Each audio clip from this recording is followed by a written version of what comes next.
নমস্কাৰ বন্ধুসকল, ration card হিতাধিকাৰীসকলৰ বাবে এটা সুখবৰ, কিয়নো 10 আগষ্টৰ পৰা পাব চেনি আৰু দাইল ৰেচন কাৰ্ডৰ জৰিয়তে। বান পৰিস্থিতিৰ মাজতে ৰেচন কাৰ্ডৰ হিতাধিকাৰীলৈ আহি গ'ল ডাঙৰ খবৰ। 10 আগষ্টৰ পৰা ৰেচন কাৰ্ডৰ হিতাধিকাৰীয়ে লাভ কৰিব চেনি আৰু দাইল। ইতিমধ্যে হিতাধিকাৰীয়ে লাভ কৰি আহিছে বিনামূলীয়া চাউল। ছেপ্টেম্বৰ মাহৰ পৰা চাউলৰ সৈতে একেলগে পাব চেনি আৰু দাইল। সুলভ মূল্যৰ দোকানত ৰেচনৰ চাউল বিতৰণ কাৰ্য পৰিদৰ্শন কৰে মন্ত্ৰী কৌশিক ৰায়ে। ৰেচনৰ দোকানীৰ সমস্যা শীঘ্ৰেই সমাধান হোৱাৰ পথত। ৰেচন বিতৰণক লৈ দোকানীসকলৰ সৈতে গুৰুত্বপূৰ্ণ বৈঠক মন্ত্ৰী কৌশিক ৰায়ৰ। এই মুহূৰ্তৰ আনটো ডাঙৰ খবৰ, 20,000 মহিলাই পোৱা নাই অৰুণোদয়ৰ ধন, কিদৰে ঘৰতে বহি লিংক কৰিব আধাৰৰ সৈতে। অৰুণোদয় আঁচনিৰ ধন লাভ নকৰাসকলৰ বাবে আহিল এটা ডাঙৰ খবৰ। শীঘ্ৰেই ধন লাভ নকৰাসকলে আধাৰ লিংক কৰক।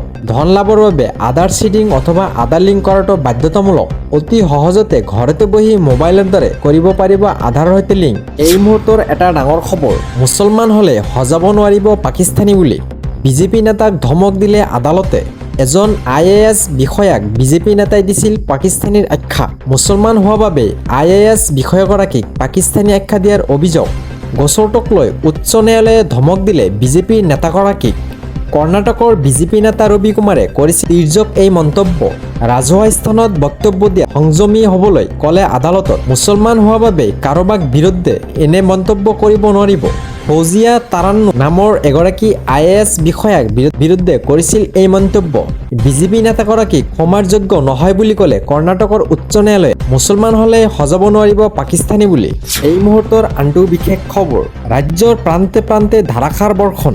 বন বিভীষিকাৰ মাজতে বৰ্ষণত বিপৰ্যস্ত জনজীৱন। শিৱসাগৰত বান বিভীষিকাৰ মাজতে ধুমুহা বৰ্ষণ।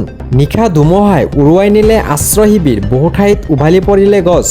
আন প্ৰান্ততো মুখলধাৰ বৰ্ষণত সৃষ্টি হয় বান পৰিস্থিতি। 10 আগষ্টৰ পৰ্যন্ত বতৰ বিজ্ঞান কেন্দ্ৰই জাৰি কৰিছে বৰ্ষণৰ এলাৰ্ট জাৰি। আজিৰ আনটো গুৰুত্বপূৰ্ণ খবৰ, বন বিভীষিকাৰ মাজত হিন্দু মুছলমানৰ সম্পত্তিৰ নিৰ্দেশন। জাতি ধৰ্মৰ বিভেদ এৰি মানৱতাক লৈ বন্যতাৰ কাষত মুছলমানসকল। 40জনীয়া এটা মুছলমান লোকৰ দলে শ্ৰমদান কৰিলে থানত। কেন্দুগুৰিয়া বৰপাত্ৰ দৌলত ডাঙৰীয়া থানত এক ব্যতিক্ৰমী দৃশ্য। বৃহত্তৰ বেতবাৰীৰ কেন্দুগুৰিয়া বৰপাত্ৰ দৌল আৰু পুখুৰীৰ প্ৰাংগণত শ্ৰমদান। সদৌ অসম গৰিয়া জনগোষ্ঠী পৰিষদৰ সদস্য শ্ৰমদান। স্বৰ্গদেউ ৰুদ্ৰসিংহৰ মন্ত্ৰী চেংকং বৰপাত্ৰ গোহাঁয়ে নিৰ্মাণ কৰে এই দৌল। ধৰ্ম গৰিমী বাদ দি আমি সদায়ে মিলিজুলি থাকিব লাগিব। এই বিপদৰ সময়ত এজনে আনজনৰ পৰিপূৰক হৈ থাকিব লাগিব। হিন্দু মুছলমান ভেদাভেদ কৰি একো লাভ নাই, আমি সকলোকে সহায় কৰি আহোঁ। বন বিভীষিকাৰ মাজত হিন্দু মুছলমানৰ সম্পত্তিৰ নিৰ্দেশন।